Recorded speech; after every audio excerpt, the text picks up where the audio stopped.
ბოლნისში ადგილწარმოშობის ღვინის ფესტივალი გაიმართება უკვე მესამე წელია, რაც ბოლნისი ათეულობით მარანს, ათასობით ქართველს თუ უცხოელ ღვინის მოყვარულს და პროფესიონალს მასპინძლობს. თემაზე სასაუბრო ჩემოგვერთა ფესტივალის ორგანიზატორი, სომელია ბატონი ჯაბა ძიმისტარიშვილი. მოგესალმებით ბატონო ჯაბა, მადლობა. მოგხდებოდა ხერჩიკა ღვინო ამას. ასე რომ წლისად შეიძლება ადამიანი დაუოცო. ჩვენთან მობრძანებისთვის და დღევანდელ დღესაც გილოცავთ. გილოცავთ დღევანდელ დღეს ნიკოლოზ ზუბას შემღმელობას მინდა ესეცენებას და მესამედ იმართება ეს ფესტივალი როგორც აღნიშნეთ. 31 მაისს ჩატარდება, ხო? 31 ბოლნისში ამ შესანიშნავ ქალაქში წელს რას პირდებით და რითიც არის ეს ფესტივალი მნიშვნელოვანი და რა ელის სტუმრებს, ამთვალიერებლებს, მცოდნეებს, მოყვარულებს, წარმოებლებს? მოკლედ ზოგადად ყველა ფესტივალი მნიშვნელოვანია ჩვენი ქვეყნისათვის, მაგრამ ამას აქვს კონკრეტული მიმართულება და ეს არის დაცული ადგილწარმოშობის დასახელების ღვინოების ფესტივალი. ანუ საქართველოში ჯერჯერობით ახლა გვაქვს 32 დაცული ადგილწარმოშობის დასახელება. იქიდან გამომდინარე, რომ ძალიან დიდი მიკროკლიმატების ცვალებადობა, ნიადაგის სხვადასხვაობა, საქართველოში 48 სხვადასხვა ტიპის ნიადაგი გვაქვს. უფრო მეტი საშუალება აქვს საქართველოს, რომ მეტი დაცული ადგილწარმოშობის დასახელების ღვინო იყოს. ეს კატეგორია ითვლება პირამიდის მწვერვალად მსოფლიო მეღვინეობაში, ანუ ყველას თუ ვინმეს რამე კარგი და საუკეთესო ღვინო აქვს, ისინი არის დაცული ადგილწარმოშობის დასახელების ღვინოები. აი რომ გამგვიმარტოთ, ეს რას ნიშნავს, ხოლმე ეს კითხვა დამეწოდა. კონკრეტულ უფრო კონკრეტულად როგორ? კი, მოდი ჩავშალოთ მაშინ. კონკრეტულ ნიადაგზე, კონკრეტული მიკროკლიმატით კონკრეტული ვაზის გაშენებით შეგვიძლია ამა თუ იმ ვაზს მივცეთ საშუალება თავის საუკეთესოდ გამოავლენას. შავკაპიტო მაგალითად რომელიც ბოლნისშია, ხო? აი ეს მაგალითი შეიძლება სხვათა შორის აი შავკაპიტოს თუ ავიღებთ, არის ოკამი, რომელიც არის დაცული ადგილწარმოშობის დასახელების, არის ბოლნისი, რომელიც არის დაცული ადგილწარმოშობის დასახელების და აი ამ ორ პატარა მიკრო ნიადაგებზე გვაძლევს საუკეთესო მოსავალს და საუკეთესო თავლეს თავის ჯიშურ არომატებს. მე ჩემი მხრის ღვინოს ვიტყვი, ხვანჭკარა, საქვეყნო ცნობილი გადასარევი, კონკრეტულ ადგილზე ეს არის ორი პატარა ფერდი, სადაც ნამდვილი ხვანჭკარა, ორი ყურდი შედეგად მოდის. ეს შემთხვევა გვაქვს. ხო და კიდე სხვა რომ აი ის ნიადაგი ჭირდება, რომ ისეთი ნაყოფი გამოიღოს, რომელიც მე უნიკალურ ღვინოს მოგწონს. აი მაგალითად ალექსანდრო ლეჩხუმში. უსახელავად ლეჩხუმში. ესეც დაცული ადგილწარმოშობა ოღონდ ოყურეშის უსახელაური, თორე უსახელაური შეგვიძლია კახეთშიც მოვიყვანოთ, მაგრამ იმას უნდა დავაწეროთ უკვე უსახელაური და არა ოყურეშის უსახელაური, იმიტომ რომ იმისი განსაკუთრებულობა მდებარეობს ამ სოფელში, ამ ტერიტორიაზე და რამდენი ესეთი ადგილი ბევრი გვაქვს, ან ბევრი ესეთი ღვინო გვაქვს? 32 გვაქვს ჯერჯერობით. მაგრამ მზარდია და ეს ფესტივალის ალბათ ერთ-ერთი მიზანი ეს არის, ხო? თავარი მიმართულება ეს არის, რომ უფრო მეტი საშუალება მივცეთ ქართველ მეღვინეებს, იმიტომ რომ ძალიან დიდი პოტენციალი გვაქვს. რა უნდა გითხოთ, იცი, ჩემისთანა დილეტანტისთვის დიდი განსხვავება ვერ იქნება. მცოდნეები, ვინც ამ პროფესიაში ხართ, ან უბრალოდ კარგი ღვინის მსმელი, ვისაც იცის ღვინოს შერკვევა და ღვინის ფასი და ღვინის ეწმინდა იცის. განსხვავდება ძალიან გემები, აი როგორც ვთქვით, ხო, უსახელაური ან სხვა, არ დავკონკრეტ, ხო, რომელიც იმ ადგილას არ არის, სხვაგან მოვიდა, სხვაგან მოიყვანა, სხვაგან დაიწურა, დიდი განსხვავებაა მე გემების შედეგში. ძალიან დიდი განსხვავება. მართლა, ხო? აი, იმდენად დიდი განსხვავება, რომ უბრალოდ თუ არ დაუკვირდები და ისე თუ არ მიირთმევ. თუ სულ ცოტათი რომ დაუკვირდე, ეგრევე იგრძნო ყველაფერს. აი, ავიღოთ უსახელაური, წეგან თქვით, ზევით, ხო, ლეჩხუმის მთებში. გვაქვს უფრო მაღალი მჟავიანი, გვაქვს უფრო ტექსტურაც და სტრუქტურაც განსხვავებული და კახეთში რას ვიღებთ? კახეთში მაგალითად ავიღოთ ჩემი რეგიონი გურჯაანი, იქ მაქვს მაღალი მზესაათების რაოდენობა, იქ იქნება მაღალ ალკოჰოლური და იქნება დაბალი მჟავიანობა. წარმოიდგინეთ რამხელა დისონანსია მაგის. ანუ გემოს თვალსაზრისითაც არა მხოლოდ თქვა მიმართულებით რაც აქ მექნება მაღალ ალკოჰოლური ღვინო, იქ მექნება დაბალ ალკოჰოლური, მაგრამ შედარებით უფრო ნაკლებ სხეულიანი, მაღალმჟავიანი და ეს მჟავიანობა, ანუ რატო არის ხოლმე იქით ამ ხარეს, უფრო ესეთ ნახევრადტკბილი ღვინოები მჟავიანობა სითბოს უნდა ბალანსებდეს და მე არომატებს უფრო გრძნობ. უფრო მეტად შეიძლება. საფერავის ადგილწარმოშობა სად არის? ანუ ნამდვილი საფერავი რომელია? აჰა, დავიწყოთ საფერავზე. საფერავს აქ იმართლა ხვანჭკარა უსახელაური დიდად არ ჩაერთო. არა, ეს ხოთშოს აი სხეულიანიო რომ მახსენეთ ეს სტრუქტურის თვალსაზრისით, კახურ ღვინოს უფრო ეს ახასიათებს. კახური ღვინო კი, რა თქმა უნდა და ღვინო ეგრე უნდა. წვადი და ღვინო კახეთში. კი, ნამდვილად. მუკუზანი. სხვა მხარეს არ ეწყინოს ყველგან გადასარევი ღვინო. მუკუზანი. არის დაცული ადგილწარმოშობის დასახელება, ხო და ეგ არის საფერავი. ასევე ხაშმის საფერავი. ცნობილი. ასევე ახოების საფერავი.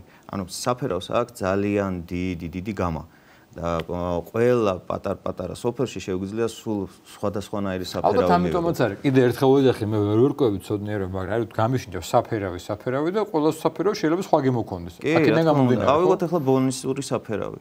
რადიკალურად განსხვავებულია. ისევე როგორც ქაწითელი, კახური ქაწითელი, სულ სხვა არის და ბოლნისში ვიღებთ შედარებით უფრო ნაკლებ სხეულიანებს და ციცქანაცოლიკაური ყოფილა ბოლნისში, ხო? ცოტა რაოდენობით. იცით როგორი რამე ბოლნისში იმერული ჯიში. სადაც რას დავრგავთ ყველგან გვექნება, იმიტომ რომ სადაც ვაზი ხარობს, იქ შეგიძლია ნებისმიერი ვაზი დარგო. მაგრამ ვერ მიიღებ ისეთ შედეგს, იმიტომ არის ეს დაცული ადგილწარმოშობის დასახელება, რომ ვერ მიიღებ ისეთ შედეგს, როგორც კონკრეტულ სადმე ტერიტორიაზე. პირველი ორი ფესტივალიდან დღემდე მესამე ფესტივალი ტარდება, როგორ თქვით, რა შეიცვალა წელს რა იქნება სიახლე და როგორ დაიწყეთ საერთოდ და როგორ ვითარდებით? განვითარება ზოგადად ამ ფესტივალსაც აქვს ერთი რამ კიდევ ეს არ გვითქვამს, ტარდება ხოლმე ბრმა დეგუსტაცია.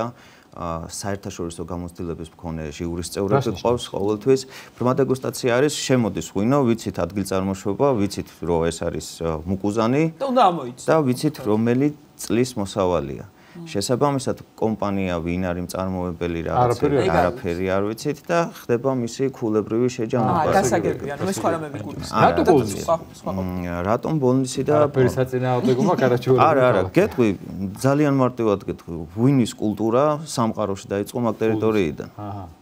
ან თლიანი ღვინის წარმოება დაიწყო მაქედან მოხდა გავრცელება, პირველი წიფწებიც მაგ ტერიტორიაზე არის აღმოჩენილი და ძალიან მარტივია ჩვენ მოწვეული სტუმრებისთვის, ჩვენი უცხოელებისთვის მაგისი ახსნა. იმიტომ აქედან დაიწყო და ერთი კარგი ფესტივალი ეკუთვნის ამ. არის ხოლმე აღმოჩენა მათთვის როცა ეუბნებით, რომ აქედან დაიწყო ღვინო. რა თქმა უნდა, მაგრამ ძირითადად ვინც მოდის ყველა მიცის. ღვინის სამყაროში ყველა მიცის. უბრალოდ შეიძლება ვიღაც დილეტანტს აუხვიო თვალები და რაღაცები, მაგრამ ვინც ღვინო იცის, ყველა მიცის. აი, დაიწყო ბოლნისიდან, მაგრამ დღესდღეობით აი ბოლნური ჯიში, ანუ ბოლნური ღვინო ესეთი განსაკუთრებული რომელი არის?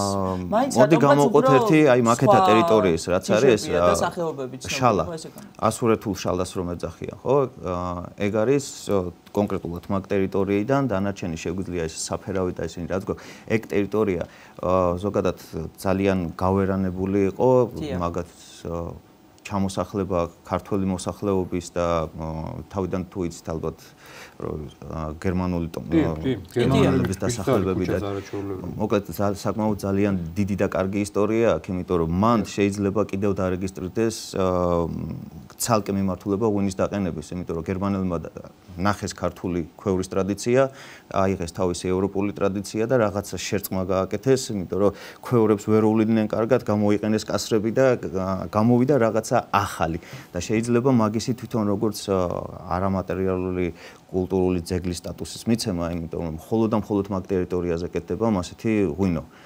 იყენებენ ჩვეულებრივ მუხის კასრებს, მაგრამ დამზადების ტექნოლოგია არის ქართული, ჭაჭაკლერტის სრული გამოყენება, რაც ქვევრის ჭურჭელი ამ კონკრეტულ შემთხვევაში უკვე შეცვლილი და რაღაცა ახალი გემოები აქვს დასმული და ამას ცალკე კიდე უნდა მიხედვა და ცალკე რაღაც დარეგისტრირება, მოფერება, შენარჩუნება მუშაობთ მაგ თემაზე და ფესტივალის შედეგებზეც რომ გითხრათ, ქართველი მეღვინეებისთვის რამდენად შედეგია? ქართველი მეღვინეებისთვის აი ახლა გეტყვით წელს რა გვაქვს კიდევ განსხვავებული და კარგი. წელს ჩამოყვავს ევროპიდან საკმაოდ ბევრი და ძალიან ცნობილი ღვინის მწერლები, wine masters როდეს ეძახიან და ღვინის შემოქმედები, ისეთი ადამიანები, რომელმაც უბრალოდ რაღაცა ღვინო რომ მოეწონოს და ერთ სურათი გადაუღოს, ეგრევე 2 მილიონი მნახველი რო ყავს. ანუ იქ ევროპაში გამარჯვებული ისე აზრით ამ სფეროში მნიშვნელოვანი. კი ბატონო, და თვითონ ღვინის მწერლები და მცოდნეები, რომლებსაც საშუალება ექნება თვითონ მეღვინეებს შეხვდნენ, გაესაუბრონ, ასევე ექსპორტიორები თან წელს კიდევ სიურპრიზად ვინახავდი, მაგრამ ტელევიზიაში შეგვიძლია უკვე გავაშკაროთ, რომ პირველი სამეული პირდაპირ კონტრაქტით შეგვიძლია უკვე ევროპის ბაზარზე დავაკონტრაქტოთ და უკვე ექსპორტი გააკეთონ ამ ადამიანებმა, ამ მეღვინეებმა. ეს ახალი ამბავი არ იციან და თვითონ ფესტივალზე ვაპირებდით მაგის განსხვავებას, მაგრამ ჯერ ხო არ იციან ვინ არიან ეს გამარჯვებულები. გვაქვს ოქროები, გვაქვს ვერცხლი და წელს კიდევ ბრინჯაოები დაგვემატა. ამ ადამიანებს ხო კიდევ ერთი შეთავაზება აქვს ფესტივალის მხრიდან, პირველი ათეული, რომელიც ყველაზე მაღალ ქულებს აიღებს, იგზავნება მერანოს საერთაშორისო ღვინის ფესტივალზე, ფესტივალის დაფინანსებით. ანუ იმ ადამიანებს არაფერი არ აქვს გადასახდელი, პირდაპირ საერთაშორისო ფესტივალზე უშვებთ, ეს უკვე ნოემბერშია. პირველი ათეული არ აქვს მნიშვნელობა, ვინ იქნება, რომელი დაცული ადგილწარმოშობის დასახელება იქნება, მთავარია ბრმა დეგუსტაციაზე მაღალი ქულები აიღო და პირველი ათეული შეჯამდება მასზე. ოქროები შეიძლება იყოს ვერცხლი, შეიძლება იყოს ბრინჯაო, ოღონდ თავარია პირველი ათეული იყოს ყველაზე მაღალი. მოკლედ, წარმატებას გისურვებთ და როგორ წარიმართება და როდის წარიმართება, დასწრება როგორ არის, აი ეს ყველაფერი დეტალები რომ მივაწოდოთ ჩვენს სტუმრებს. კი ბატონო, ფესტივალი 31 მაისს 12 საათიდან უკვე შეგვიძლია სტუმრების მიღება. საკმაოდ ბევრი აქტივობა, იხილავენ ძალიან საყვარელ და ნაცნობ მუსიკოსებს, ხელოვნებს, კი ბატონო და გაგრძელება საღამოს 8 საათამდე დაახლოებით. ტრანსპორტირებას რაც შეეხება, ესეც ძალიან აუცილებელია ველოსიპედი და როგორც წესი გადიან ხოლმე ტრანსპორტი და ავტობუსი იქნება გამოყოფილი, კიდევ გეგმავთ დამატებას, იმიტომ რომ მოთხოვნა ძალიან დიდია და ბევრი რეკავს. მონაწილეობა, ჩამოსვლა, აი უფასო აბსოლუტურად ყველაფერი, უბრალოდ უნდა ჩამოვიდნენ და ისიამოვნონ, ბავშვებით, ოჯახებით ჩამოვიდნენ, იმიტომ რომ ბავშვებისთვის რეკრეაციული სივრცეებიც იქნება, ისიამოვნონ ჩვენი ღვინით და თან საშუალება იქნება იმ უცხოელებთანაც შეხვედრის და მოკლედ დღეს თუ გონით ვერ მოვედით, თქვენ აუცილებლად უნდა გვესტუმროთ. მადლობა, მე გასულ წელს ვიყავი ბოლოში, დიდი ხანი არ ვიყავი ნამყოფით, ესეთი ლამაზია და ესეთი გამშვენებულია, მარტო ამის გამო გისწასლა, აი არაჩვეულებრივი ქალაქია ძალიან. კიდევ მასტერკლასები ჩატარდება ღვინის და მოკლედ საკმაოდ დიდი პროგრამა იქნება. ერთ-ერთი დავერაზმეთ ბოლნიშში. მადლობა, წარმატება თქვენ.